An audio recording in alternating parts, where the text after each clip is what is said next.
നമസ്കാരം. മലയാളി വാർത്ത ഇൻസൈഡിലേക്ക് സ്വാഗതം. തെക്കൻ ലബനോണിൽ ഹിസ്ബുള്ളയുടെ ലക്ഷ്യങ്ങൾക്കെതിരെ വ്യോമാക്രമണ തരംഗം തന്നെ ഉണ്ടാക്കിയിരിക്കുകയാണ് ഇസ്രായേൽ സൈന്യം. ഇറാനെ ആക്രമിച്ചതിന് തുല്യമായി 100-ലേറെ യുദ്ധവിമാനങ്ങൾ അണിനിരന്ന കൂറ്റൻ വ്യോമാക്രമണത്തിൽ ബെയ്റൂട്ടിന്റെ തെക്കൻ പ്രാന്തപ്രദേശങ്ങളിൽ കറുത്ത പുക ചുരുളുകൾ ഉയരുകയാണെന്ന് വ്യക്തമാവുകയാണ്. 4ാം തരംഗമാണ് നടക്കുന്നത് എന്ന് പ്രഖ്യാപിച്ചിരിക്കുകയാണ് ഹിസ്ബുള്ള. ഇപ്പോൾ കണ്ടുകൊണ്ടിരിക്കുന്നത് യുദ്ധത്തിന്റെ 4ാം ഫേസ് അഥവാ 4ാം വേവ് ആണ് എന്നാണ് എല്ലാവരും മനസ്സിലാക്കുന്നത്. സത്യത്തിൽ 4ാം തരംഗത്തിൽ അക്ഷരാർത്ഥത്തിൽ ഹിസ്ബുള്ള ചിതറിപ്പോകുന്നു എന്ന് വ്യക്തമാവുകയാണ്. ഈ പ്രദേശങ്ങൾക്ക് മുകളിൽ പുകച്ചുരുളുകളാണ് എന്നും ഒന്നും കാണാനാകുന്നില്ല എന്നും റോയിറ്റേഴ്സിന്റെ ദൃക്സാക്ഷികൾ റിപ്പോർട്ട് ചെയ്യുകയാണ്. ലബനോൻ ഹിസ്ബുള്ളകൾ ചെറിയ അടികൾ ഇസ്രായേലിന് നൽകി കൊടുങ്കാറ്റുകൾ ഇരന്നു വാങ്ങുകയാണ് ഇപ്പോൾ ചെയ്യുന്നത്.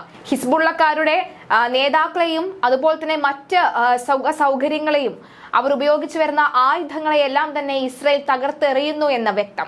ഹിസ്ബുള്ള ലക്ഷ്യങ്ങൾക്കെതിരെ 4ാമത്തെ തരംഗ വ്യോമാക്രമണം നടത്തിയതായി IDF വ്യക്തമാക്കുകയാണ്. ഹിസ്ബുള്ളയുടെ കമാൻഡ് റൂമുകളും ആയുധ ഡിപ്പോകളും ലക്ഷ്യമിട്ട് കൃത്യമായി തകർത്തു എന്ന ഇസ്രായേൽ സൈന്യം പറയുകയാണ്. ഹിസ്ബുള്ള സൈറ്റുകൾ ജനവാസ കേന്ദ്രങ്ങളിലായിരുന്നു. ഒരു സാധാരണ ജനസമൂഹത്തിന്റെ ഹൃദയഭാഗത്താണ് സ്ഥിതി ചെയ്യുന്നത് എന്ന് വ്യക്തമാവുകയാണ്.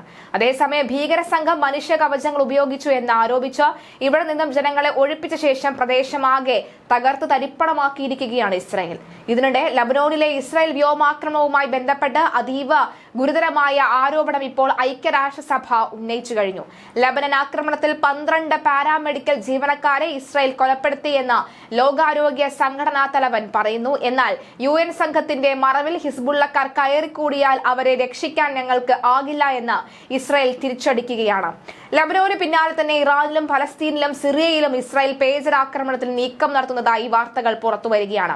ലബനോനിൽ ഹിസ്ബുള്ളയെ ലക്ഷ്യമിട്ട് നടത്തിയ പേജർ സ്ഫോടനങ്ങൾക്ക് പിന്നിൽ ഇസ്രായേൽ തന്നെ എന്ന പ്രധാനമന്ത്രി ബെഞ്ചമിൻ നെതന്യാഹു സമ്മതിച്ചതിന് പിന്നാലെയാണ് ലോകത്തെ ഞെട്ടിക്കുന്ന പുതിയ സംഭവവികാസങ്ങൾ അരങ്ങേറുന്നത്. സെപ്റ്റംബർ 1 ലോകത്തെ നടുക്കിയ സംഭവമായിരുന്നു ലബനോനിൽ നടത്തിയ പേജർ സ്ഫോടനവും മഹാദുരന്തവും. സമാനമായ രീതിയിൽ ഇറാനിലെയും സിറിയയിലെയും ഫലസ്തീനിലെയും മൊബൈൽ മുതൽ കമ്പ്യൂട്ടർ വരെ പൊട്ടിത്തെറിക്കാനുള്ള സാധ്യത തള്ളിക്കളയാനാവില്ല എന്നാണ് സൂചനകൾ. ഇറാനെ പാഠം പഠിപ്പിക്കാൻ അതിനൂതനമായ യുദ്ധമുറയിലേക്ക് ബെന്യാമിൻ നെതന്യാഹു കടക്കുന്നു എന്ന് വ്യക്തമാവുകയാണ്. മൊബൈൽ ഫോണുകളിൽ സ്ഫോടനം നടത്തിയാണ് ശത്രു രാജ്യങ്ങളിലെ 10,000-കണക്കിന് പേർ ഒരേ സമയം മരിച്ചു വീഴുന്നത്.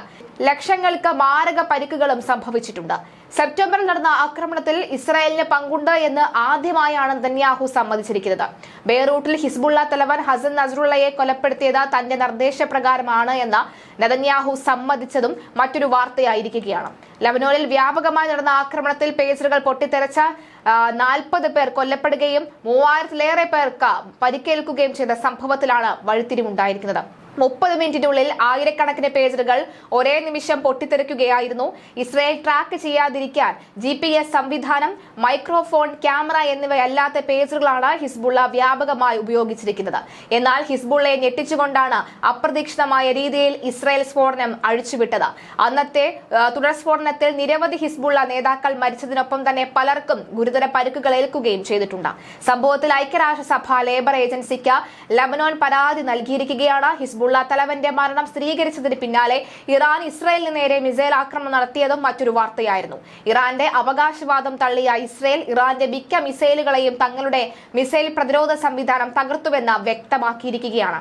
പ്രതിരോധ വിഭാഗത്തിലെ മുതിർന്ന അംഗങ്ങളുടെയും രാജ്യത്തിന്റെ മറ്റ് രാഷ്ട്രീയ നേതാക്കളുടെയും എതിർപ്പ് വകവെക്കാതെയാണ് ഈ തീരുമാനമെടുത്തത് എന്നാണ് നെതന്യാഹു സമ്മതിച്ചിരിക്കുന്നത്. ഇതിന് പിന്നാലെയാണ് വീണ്ടും ഒരു മഹാസ്ഫോടനത്തിന് ഇസ്രായേൽ കോപ്പുകൂട്ടുന്നത്.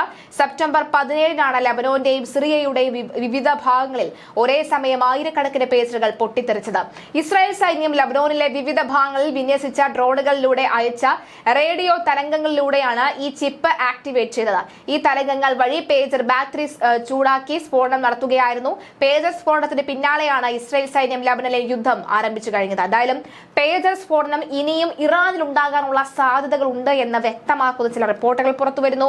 എന്തായാലും 4ാം തരംഗത്തിൽ ഇറാൻ സത്യത്തിൽ ഇസ്രായേലിന്റെ റഡാറിന് മുന്നിൽ തന്നെ ഉണ്ട്. ഒരൊറ്റ ബട്ടണിൽ ഒരു പക്ഷേ എല്ലാം പൊട്ടിത്തെറിക്കാനും എല്ലാം തകർന്നടിയാനുള്ള സാധ്യതയും ഉണ്ട് എന്ന് വ്യക്തമാവുകയാണ്.